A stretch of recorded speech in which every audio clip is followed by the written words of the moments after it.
அப்படிலாம் வச்சுக்கிறேன். மழை காலம் ஆகுது, மழை வந்து அப்பப்போ பெய்யுது. புளி மாட்டு அடிலிக்கிறியாடா டேய், என் வீட்டுக்கு வந்து தங்கிடா.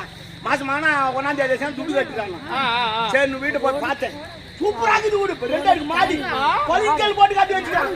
பாத்ரூம், பெட்ரூம், கிச்சன் ரூம், தண்ணி ஓய்வுலயே எல்லாரும் ஊதானா சூப்பரா இருக்குது. அவன் சொல்லிட்டான், தங்கிக்க 1ஆம் தேதி ஆச்சுன்னா துட்டு கட்டிட்டு. அப்படி உன்னால துட்டு கட்ட முடியல, வீட்டை காலி பண்ணணும். எல்லாம் அவன் சொல்றான் சொல்றான். நானும் போய் தங்கிட்டுமா 6 மாசம். 1ஆம் தேதி ஆச்சுன்னா துட்டு கட்டிடுச்சு. 6 மாசத்துக்கு போல கட்டணுமா, ஒரு நாள் கூட தவிர கேட்கறது. அவனே என்ன பாராட்டி ஒயின் சாப்பிட்டு போய் குவார்டர்லாம் வாங்கி கொடுத்துருக்கிறியா, எல்லாம் வாங்கி கொடுத்தான். ஹவுஸ் ஓனர்மா, இது போல எவனுமே வாடகை கட்டது கிடையாது.